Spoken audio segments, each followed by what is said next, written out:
Parlaq gələcək. Kəramət Böyükçöl. O gün bir deputat zəng eləyib Milli Məclisə çağırdı məni. Dedi, adını yazıb vermişəm qapıda duran polisə. Getdim. Özü də uça-uça. İçəri girəndə üstümü başımı yoxlayıb, əvvəlcədən peçatlanmış və qollanmış balaca bir kağız parçasını da türkün məsəli əlimə verib dedilər. Keç. Çıxdım yuxarı. Etiraf etmək lazımdır ki, çox qəşəng yerdir Milli Məclis. Mənə elə gəlir ki, bu yerdə həqiqəti demək lazımdır. İroniya zad eləmirəm ha. Yenə deməyin ələ salır bizi. Çətinliklə olsa da dəyərli və hörmətli deputatın otağını tapdım. Oturub xeyli söhbət elədik. Çay da içdik. Gələcəyim barədə çoxlu məsləhətlər verdi mənə. Özü də deputat var deputat, lap yekəsindən idi bu. Sən maraqlı oğlansan, yaxşı da yazırsan. Oxuyuram həmişə. Çox istedadlısan. Yazılarımı bəyəndiyinizə sevindim müəllim. Evlisən? Kirayədə qalırıq, evimiz yoxdur. Ev problemi hamıda var onsuz da, amma deyirəm ailə qurmusan yoxsa subaysan? Hə, bağışlayın, indi başa düşdüm. Subayam. Subaylıq sultanlıqdır, hələ gəz dolan, cavan oğlansan, nə yaşın var? Təzə nə yazırsan? Yaxında romanım çıxacaq. Lap gözəl, mütləq hədiyyə elə, yaxşı bir qonaqlıq məndə. Elə indidən boyun oluram. Deputat ayrı məsələlərdən də danışdı. Özü də uzun uzadı. O danışdıqca başımı aşağı yuxarı yerləyirdim. Üzümdə razılaşmaq janrında bir təbəssüm vardı. Yəni hər şeyi düz deyirsiz. Ölkə, cəmiyyət, yaşayış qaydasındadır. Doğrudan da hər şey gözəldir. Qətiyyən danmaq olmaz. Hiss elədim ki, deputatın qabağında çox əzilib büzülürəm. Pisimə gəldi biraz. Utandım özümdən. Mən belə oğlan deyiləm axı. Düzdür, hərdən ağılsız hərəkətlərim, məntiqsiz çıxışlarım olur. Dəlilik də eləyirəm. Amma ümumilikdə yaxşı oğlanam, valla. Daxili qürurum var. Orası da düzdür ki, yaxşı oğlan özünə yaxşı deməz. Əşi, nəysə. Tez özümü düzəltdim. Güya çox məğruram. Başımı qəfil yuxarı necə qaldırdımsa, deputat müəllim səksəndi. 3-5 dəqiqə keçəndən sonra gördüm yenə əyilirəm özümdən asılı olmayaraq. Axırda fikirləşdim ki, gedib müxalifətin axmaq-axmaq adamlarının yanında acıqarına düz durmaqdansa, elə bu deputatın qabağında əyilmək yaxşıdır, canım üçün. Bəlkə mənə bir gün ağlaya. Həyat belədir, neyniyim? Sən demə, anam düz deyirmiş. Bala, ağıllı ol. Gedib ağzına gələni danışma orada burada. Zəmanə pisdir, adamı hər yerdə güdürlər. Ağzından söz alıb elə yerə çatdırarlar ki, valla 50 ayaqlı gedərsən. Heç dədən də gəlməz dalınca. Budur, sənə deyirəm, dilini qoy dinməzinə, özü də sakitcə. Nə danım, xeyli əyildim deputat müəllimə. Özü də doyunca əyildim. Belə ürəyim istəyən qədər. Biraz anamın xətrinə əyildim, biraz bacımın, biraz yeznəmizin, biraz bacım qızları, bekara da qardaşım üçün. O qədər əyildim ki, özümə yer qalmadı. Daha yer yox idi əyilməyə. Özü də udquna əyilməyin ayrı ləzzəti var. Elə bil özündən nəyinsə qisasını alırsan, acığın çıxırsan. Əyildikcə qonşu dükanına borcum yadıma düşürdü. Fikirləşdim ki, Allah haqqı nə qədər pis olsa, bu deputat dükancı Səriyə xaladan qat-qat yaxşı adamdır. O gün arvada nə qədər yalvardım, 1 manatlıq kontrolnisiya vermədi. Dedi, olmaz. Borcunu qaytar sonra. Borcda nə borc? Cəmi 5 manat. Bu 5 manatdan ötürü evə həmişə uzaq yolla gəlirəm. Nədir, o dükanın qabağından keçməyim. Hərdən də içimdə əclaf bir hiss əmələ gəlirdi. Boynu yerə soxun, düz dur, başını dik tut. Yekə kişisən, şəxsiyyətin olsun. Yaltaq olma. İstədim içimdəki o hissə deyim ki, kişiliyin nə dəxli var bura? Biraz azad və müstəqil ölkədə yaşayırıq.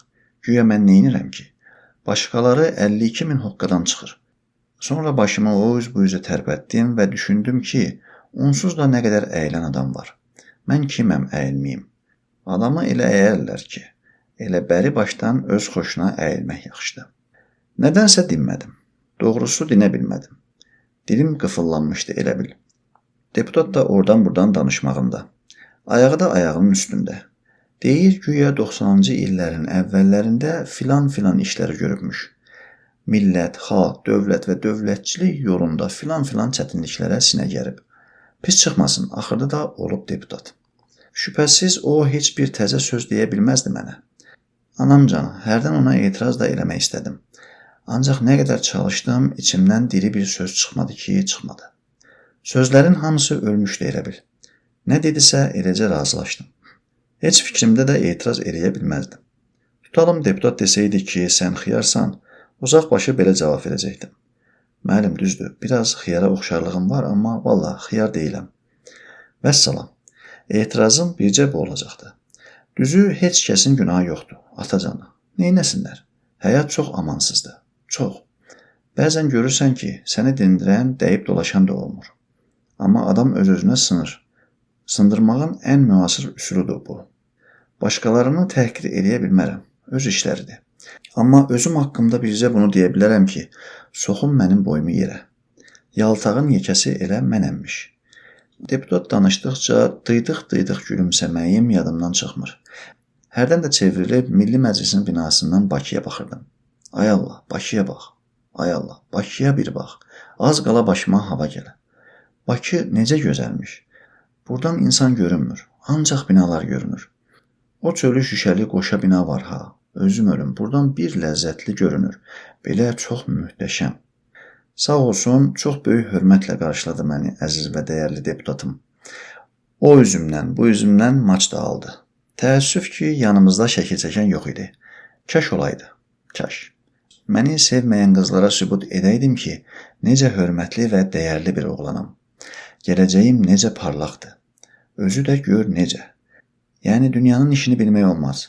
Bəlkə məndə nə vaxtsa deputat oldum. Əsas odur ki, indidən ayağım açılıb buralara. Sonrası deputat Kərimdir. Ay Allah, sevgi deyən kimi qəfil yadıma düşdü ki, telefonu söndürüb polisin yanına qoymuşam. Yazıq qız bayaqdan zəng vurur. Görüm heç, yazıq günü olmasın onun. Boğaza yığıb məni. 2 ayağını bir başmağa diriyib ki, sənin həyatında ayrı qadın var. Daha yorulmuşam. Nə adam balası kimi sevə bilirəm, nə də ayrıla. Bu sevgi nə olan işdir, baş aça bilmirəm. Atam da mənim kimidir, valla. Bütün çarəsiz sevgilər elə bizim başımıza gəlir. Əslində, sevgi gözəl hissdir, ancaq ailəyə çevrilməyə. Elə sevgi kimi qala. Tutalım o vaxt Məcnun Leylini asaydı var ha. O Allah haqqı, uşaqları doğulacaqdı və biraz keçəndən sonra Leyli Məcnuna deyəcəkdi ki, sən nə kişisən, bütün günü oturmuşsan evdə, gedib pul qazanmırsan. Bu mənada deputat müəllim hamımızdan yaxşı kişidir. Özü də lap yaxşı. Onun pullarını təsəvvürümə gətirəndə kişilikdən imtina etmək istəyirəm. Bu nə kişilikdir axı? Mən bu ölkədə kişi olmaqdan bezmişəm. Daha doğrusu, kişi olmaqdan. Deputatın son sözü bu oldu ki, biz gəldi gedərik. Gələcək gənclərin əlindədir. Özü də sənin kimi dəyərli gənclərin. İlahi, mənə dəyərli gənc dedi. Özü də bu boyda deputat. Parlaq gələcək. Gözəl həyat. Ay Allah, sevincimdən oynamağım gəlir. Bəlkə işarə eləyir, demək istəyir ki, sən də deputat ola bilərsən gələcəkdə. O danışdıqca çox həvəslənirdim, atacanı. Hətta istədim deyəm, qurban olum, dur yerində 5 dəqiqəlik oturum. Görüm o kresloda da həyat kədərlidir, amma deyə bilmədim nədənsə. Deyə bilmədim. Tüpürüm mənim üzümə. Liftlə aşağı düşəndə xeyli deputatlarla da qarşılaşdım. Sağ olsunlar, məni əməlli başlı tanıyırlarmış. Özü də gənc yazıcı kimi. Mənə bax, bacımın qızlarının canı üçün. Lap özümə ləzzət elədim. Biri dedi, gəncə eşq olsun. O biri dedi, atana salam de. Biri dedi, Bruce Lee-yə oxşuyursan. Biri dedi, yazılarını oxuyuram, çox xoşuma gəlir. Biri dedi, nə problemin olsa, gəl yanıma. Amma deputatın biri yanımdan düz keçdi. Ürəyim yaman pis oldu. Bəs bu niyə tanımadı məni? Özü də mən boyda gənc yazıcını. Hiss elədim ki, yavaş-yavaş qudururam. Tez özümü yığışdırdım, dedim, əşi, olan işdi. Bəlkə problemi zadı var deyə görmədi. Nə olar ki? O üzə, bu üzə baxa-baxa gəlib çıxdım 1-ci mərtəbəyə. Ayrı deputatların da gözünə görünmək istəyirdim. Yəni, ürəyimdən belə keçirdi. Başına ağac dəymiş qoyun kimi səyərləhlənə düz polisin yanına qədər gəldim bu əxlaqla. Valla, zəngimi gözləyən o qızın yerinə olsam, belə yaltaq bir qədəni sevmərəm. Belə də kişi olar. Gözəl də qızdır. Gedib özünə düzəməlli bir oğlan tapmır. Ara vermədən zəng edir. Hardasan aşkım? Harda olacam? Cəhənnəmin kör dibində. Görəsən bu qıza deyən yoxdurmu? Səviyyən olsun. Sevdiyin oğlana bir bax. Birinci mərtəbədə düz qapının ağzında yadıma Milli Məclisin sədri düşdü. Gözüm onu axtarırdı. Sədr ürəyimdən elə keçirdi. Niyə? Görüm o da məni tanıyırmı? Ancaq təəssüf ki, sədri görə bilmədim. Yaman təsirləndim.